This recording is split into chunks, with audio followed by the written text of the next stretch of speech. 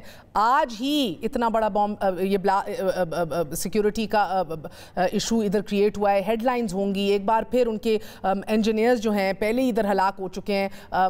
کس طرح اس سچویشن کو آپ لوگ کاؤنٹر بیلنس کریں گے، پھر سے اپنے آپ کو، اپنی سچویشن کو یا اپنے آپ کو بہترین اپنے پرپوز کریں گے؟ میں دیکھیں جس قسم کی سیکیورٹی کی پریپریشن چائنیز انویسٹرز کو ہم کر رہے ہیں، اور وہ میں تو آفرین دینا چاہوں گا پاکستان آرمی اور ایس او پیز جو ہیں اس کو بھی سگنیفیکنٹلی اپڈیٹ ہے، اور اس کے بعد جب یہ پوری سیٹسفیکشن چائنا کی ہو گئی، سارا کا سارا جو کام چاہے وہ داخل والا تھا یا گوادر کے اندر تھا، وہ سارا ری موبلائز ہو کے وہ کام تیزی سے جاری ہے۔ ڈیڑھ ہفتہ میں نے لایا تھا، اور وہاں پہ سارے پروجیکٹ جو ہیں تیزی سے تکمیل کے مراحل میں جا رہے ہیں۔ تو جب بھی یہ بڑے بڑے پروجیکٹس ہوتے ہیں تو اس کے اندر اس قسم کی ڈیفیکلٹی یا چیلنجز تو آتے ہیں۔ میری ساری زندگی پروجیکٹ ڈیولپ اور ایگزیکیوٹ کرتے ہوئے گزری ہے، لیکن بات یہی ہے کہ آپ کے پاس کیا پریپریٹری ہے جس کی بیسس کے اوپر آپ ان سارے چیلنجز کو میٹیگیٹ جو فوکس طریقے کے ساتھ جو ہے ان کو پرسو کرتے رہیں۔ I hope you can be as convincing to them خالد صاحب، لیکن رینیگوسیشن جو ہیں ہماری لونز کی چین کے ساتھ، is that topic on the table as well بالخصوص پاور سیکٹر کے حوالے سے؟ اور سر یہ بھی بتائیے گا اوور ڈیو پیمنٹس کا ایشو رہا تھا چین کو، ادائیگیوں کا، is that settled؟ نہیں، مطلب ان کے جو پاور سیکٹر کے جو ایشوز تھے ان کو تو خاصی حد تک ہم لوگوں نے الحمدللہ ایڈریس کر لیا ہے، اور اس میں سب سے بڑا میجر تو ان کی اوور ڈیو پیمنٹ کا ہے. تو آئی ایم شیور آپ کو اطلاع ہوگی کہ ای سی سی نے 100 بلین جو ہے اس کی اپروول کی, 50 بلین ان کو ڈسبرس ہو گئے ہیں, اگلے 50 بلین جو ہے ہونے والے ہیں, اور کچھ ایک آدھ وہ کانٹریکچل ایشو تھے اور وہ بھی الحمدللہ اس کو ڈیسائیڈ کر لیا گیا ہے اور ان سب چیزوں کو کمیونیکیٹ کر دیا ہے. تو یہ ساری چیزیں ہم انشاءاللہ ان کی جو فائنینشیل انسٹیٹیوشن کے جو لیڈ ہے ان کو بھی کمیونیکیٹ کریں گے, اور اس کی بیسس کے اوپر they will have full confidence to really commit for the major projects as part of the phase 2 of CPEC. ٹھیک ہے. خالد صاحب, ہمارے ساتھ ہارون شریف صاحب بھی موجود ہیں. وہ گلف ممالک سے 20 اور 30 ارب ڈالر کی سرمایہ کاری کی بات کر چکے ہیں ماضی میں بھی. یو اے ای, سعودی عربیہ, ان کو دعوت دینے کی بات آپ کریں گے چین سے کہ اسپیشل اکنامک زونز میں آ کے یہ بھی انویسٹ کریں؟ آف کورس, میں تو ہمیشہ یہ کلیئرلی کمیونیکیٹ کرتا ہوں کہ سی پیک یا جو ہمارے اسپیشل اکنامک زونز ہیں these are not essentially only China centric. اب جن منصوبوں کا میں تذکرہ کر رہا ہوں اس کے اندر کچھ پروجیکٹ جو ہیں وہ پروجیکٹ ڈیولپمنٹ کا جس طریقے کے ساتھ ہم نے ماضی میں بھی کیے کہ پہلے وہ پروجیکٹ جو ہے وہ ڈیولپمنٹ اکنامیکلی وائبل پروجیکٹس ہوں based on good policy and fiscal incentive. تو اس کے اندر جو دوسرے کنٹریز سے بھی جو لینڈرز ہیں ان کا بھی لامحالہ اس کے اندر انٹرسٹ ہوتا ہے. ٹھیک ہے. اور سر کوئکلی یہ بتا دیجیے گا, I know you busy going into meetings, یہ داسو اٹیک میں کمپنسیشن کے حوالے سے چین کے بڑے ایشوز تھے, has that been settled as well? Government اور جو ریلیونٹ لوگ ہیں they are very satisfied with that. آپ داسو کا ذکر کر رہی ہیں, یس, اس کے اوپر جو بات چیت ہونے کے بعد جو کمپنسیشن ہے وہ ای سی سی نے اپروو کی اور اس کو اس کے اوپر ایگریمنٹ یا اس کے اوپر کلوجر ہو گیا. بہت بہت شکریہ آپ کا خالد صاحب.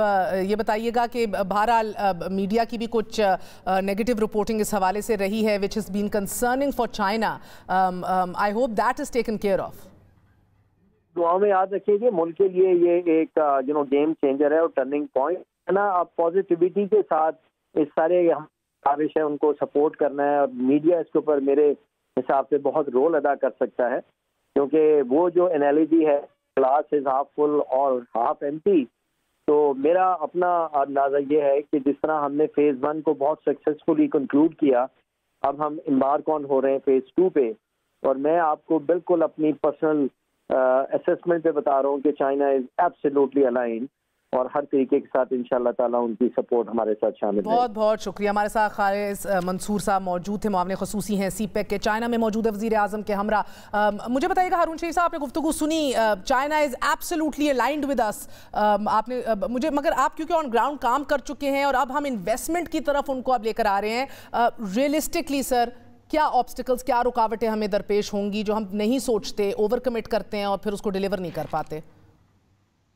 جی مہر, پہلی بات تو یہ ہے کہ میں خوش ہوں کہ سمت ایک فوکس طریقے سے انڈسٹریل کوآپریشن پر گئی ہے, جو کہ ایک ایم او یو 2019 میں سائن ہوا تھا. چلیں دیر آیت درست آیت, اور بڑا اچھی انہوں نے استفاق تیاری کے ساتھ گئے ہیں, اور میں اس لیے خالد منصور صاحب کو بھی مبارکباد دیتا ہوں, اور سب کو. میں نے پچ بک دیکھی ہے, اس کے اندر خاصا تفصیلی کام ہوا ہے جو ہمیں کر لینا چاہیے تھا 2-2.5 سال پہلے, ریوائیو کر لیا گیا ہے. آپ کے جو سوالات ہیں کہ اب اگر ہم چائنا کو ایک ویلیو پروپوزیشن آفر کرتے ہیں تو اس کو پھر اصل چیز ایم او یو نہیں ہوتا, اصل چیز ہوتا ہے کہ گراؤنڈ پہ پروجیکٹ کو سٹرکچر کیسے کرنا ہے اور اس کو کنسسٹنٹ سپورٹ کیسے دینی ہے. اس کے اندر 3-4 چیزیں بڑی کلیئر ہیں کہ ملک کوئی سب کام نہیں کرتا. یہ ہمارے لیے اس قدر امپورٹنٹ ہے کہ ہمیں ایک ٹریڈ آف کرنی پڑے گی کہ اگر ہمیں کہیں سے گیس ڈومیسٹک سے یا کہیں سے کاٹنی بھی پڑے تو ہمیں اکنامک زون کو فراہم کرنی پڑے گی. ہمیں یہ فریگمنٹڈ سٹرکچر جو ہے اس کو کاٹ کے ون ونڈو کرنا پڑے گا. سی پیک اتھارٹی کو اتھارٹی دینی پڑے گی, جیسے دبئی میں دبئی انٹرنیشنل فائنینشیل سینٹر ہے کہ لوگ بنگلہ دیش میں بورڈ بالکل ایسے ہی. مگر سر میں آپ کہتے ہیں سی پیک اتھارٹی تو ہے, رہ کیا گیا ہے؟ جی ابھی تو چیزیں بٹی ہوئی ہیں, بجلی, گیس, یہ ٹیکس کے انسینٹیوز ڈیفرنٹ ادارے دے رہے ہیں, زمین صوبہ دیتا ہے. جو سی پیک کا انڈسٹریل کوآپریشن ہے وہ بورڈ آف انویسٹمنٹ میں ہے, سی پیک اتھارٹی بعد میں بنی ہے. تو ایک تو ادارہ جاتی کنسولیڈیشن بڑی کرٹیکل ہے.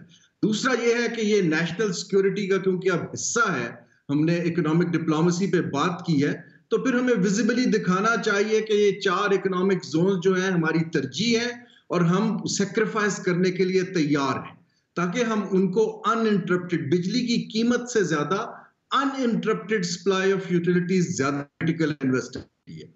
جب زیادہ انویسٹرز آئیں گے تو ان کی فائنینشیل سپورٹ کہاں سے آئے گی؟ آیا ہمارے بینک اس کے لیے تیار ہیں یا نہیں ہیں؟ ہمیں ایک ڈیولپمنٹ بینک کے اوپر کام کرنا پڑے گا. اب آپ دیکھیے ڈسپیوٹ ریزولوشن جو کمپنیاں آئیں گی, ابھی ہم نے آئی پی پی وغیرہ کا ڈسپیوٹ دیکھا ہے, اب سب ڈسپیوٹ وزیر اعظم پاکستان تو حل نہیں کر پائیں گے, ہمیں ادارہ جاتی اصلاحات کر کے ایک ایسا ہی ہے. سر کوئکلی کیونکہ وقت کی قلت ہے, ہارون شیر صاحب مجھے بتائیے گا, یہ آپ نے بہترین پوائنٹس لسٹ کیے ہیں, if we don't do this of course we are in trouble sir, مگر it also remains to be seen, آپ جانتے ہیں کہ چائنیز حکام کا مزاج کیا ہے. would it be sensible کہ ہم کرنٹ اکاؤنٹ خسارے کے لیے یا بجٹ سپورٹ ان سے مانگیں ایٹ دس لیول اور ایٹ دس ٹائم؟ دیکھیں چین اب ہماری معیشت کو اچھی طرح سمجھتا ہے, ان کو یہ بھی پتا ہے کہ ہمارے کرنٹ اکاؤنٹ پہ پریشرز رہیں گے, اور بائی دا وے ہمارا جو ٹریڈ ڈیفیسٹ ہے وہ چین کے ساتھ سب سے بڑا ہے اس وقت. بالکل 13-14 ارب روپے کی ہم امپورٹ زیادہ کرتے ہیں اور ہم ایکسپورٹ کم کرتے ہیں. میری رائے یہ ہے کہ بجائے اس کے کہ ہم چین سے اپنے برادرانہ تعلقات کو یوز کرتے ہوئے ڈائریکٹ سپورٹ لیں, ہمیں سپورٹ چاہیے کہ ہم کچھ فائنینشیل سواپس کریں تاکہ ہمارے پہ ڈالر کا پریشر ختم ہو. ہمیں چاہیے کہ ہم ان کو کچھ سیکیورٹیز یا شیئرز آفر کریں کہ آپ اس میں انویسٹمنٹ کر دیجئے. دیکھیں الٹیمیٹ آبجیکٹو یہ ہے کہ کرنٹ اکاؤنٹ کا اگر پریشر چلتا رہا تو ڈر یہ ہے کہ ہمیں دوبارہ IMF پروگرام میں جانا پڑے گا اور پھر ہماری گروتھ اسی لیول پر رہے گی یا کم ہو جائے گی. چین یہ سمجھتا ہے, لیکن پاکستان کے پاس اس وقت مزید قرضہ لینا میرے حساب سے دانش مندی نہیں ہے. ہمیں کچھ اور انسٹرومنٹ. ہارون شریف صاحب ہمارے ساتھ موجود تھے, آپ نے گفتگو سنی, پریکٹیکلی آن گراؤنڈ سمجھتے ہیں, چائنیز حکام کا مزاج سمجھتے ہیں, ہماری ریزرویشنز ہماری لمیٹیشن سمجھتے ہیں. آپ نے گفتگو سنی. ناظرین اگلے وقفہ لیں گے, اگلے سیگمنٹ میں بات کریں گے. اٹارنی جنرل نے سیکرٹری وزارت داخلہ پنجاب کو خط لکھ دیا. اینڈ راؤنڈ وی گو. سابق وزیر اعظم نواز شریف کی صحت کے حوالے سے ارشد شریف ہمارے ساتھ موجود ہیں.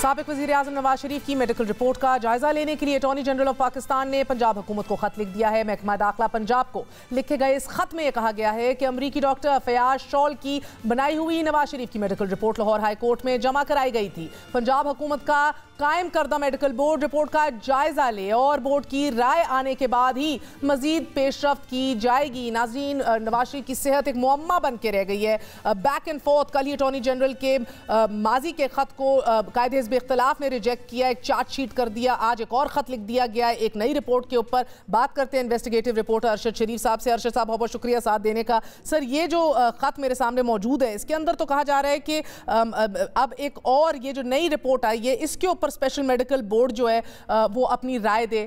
پہلے والی انہی کی رپورٹ کے اوپر ہمارے ہی اسپیشل بورڈ نے کہا تھا کہ ہم رائے نہیں دے سکتے کیونکہ یہ اوپینین ہے, ان کے میڈیکل ٹیسٹ بلڈ ٹیسٹ نہیں ہیں. کہا گیا اس کے اندر جس کا ذکر ہے we can not provide any information of the clinical evaluation blood reports اور گیو اینی کوئی اس حوالے سے کچھ ہمارے سامنے نہیں رکھا گیا. سر ہم راؤنڈ اینڈ راؤنڈ ہی جاتے رہیں گے. حسین نواز کل ڈنکے کی چوٹ پہ کہہ رہے تھے کہ زبردست سے ہم نے ایک ڈاکٹر کا اوپینین دے دیا, یہ کافی ہوگا اور کوئی میڈیکل ٹیسٹ نہیں دیں گے ہم.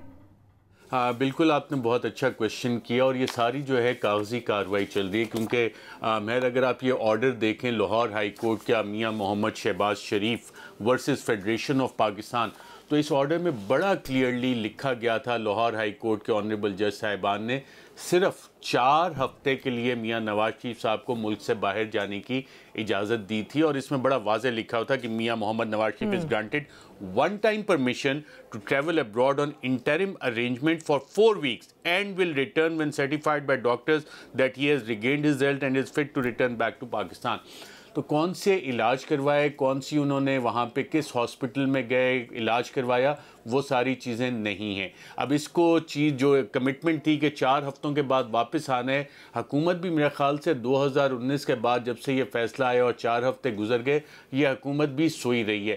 حکومت سڈنلی جاگی کیوں ہے, وہ چلیں دیر آئے درست ہے, فائنلی جاگ آ گئی. اب یہ ساری کارروائی ہو رہی ہے کہ دوبارہ لاہور ہائی کورٹ میں فیڈرل گورنمنٹ اور پنجاب گورنمنٹ جائے گی, اپروچ کرے گی اور کہے گی جی leader of the opposition Shehbaz Sharif صاحب نے یہ انڈرٹیکنگ اس عدالت کو دی تھی, یہ ابھی تک خط و خطابت آئی ہے ہمارے سامنے, نہ کوئی اس میں پلیٹلٹ کی رپورٹ ہے, نہ بلڈ رپورٹ ہے, نہ ہارٹ کی کوئی باقاعدہ رپورٹس ہیں. اور جو کوشچن آج اٹارنی جنرل صاحب کے آفس کی طرف انڈر ڈسکشن تھا اور جو اٹھایا جا رہا ہے کہ ایک ڈاکٹر فیاض شعل جو کہ امریکہ میں بیٹھے ہیں, وہ لنڈن میں بیٹھے ہوئے مریض کے بارے میں اپنی رپورٹ دے رہے ہیں, کیا وہ لیگلی ایسا کرنے کے مجاز ہیں, کیا ان کا لائسنس ٹو پریکٹس جو امریکہ کا ہے کیا یو کے میں ویلڈ ہوگا. اور اسی رپورٹ میں جو چیزیں مینشن کی گئیں ڈاکٹر فیاض شعل کے خط میں جو لکھا گیا ٹو ہوم اٹ میں کنسرن 28 جنوری کا, اس میں بڑا اسپیسیفکلی کہا گیا جی میاں نواز شریف صاحب کو ایئرپورٹ کے قریب نہیں جانا, کووڈ والی جگہوں کو اوائڈ کرنا چاہیے. تو حسین نواز کا آپ نے جو مہر ذکر کیا,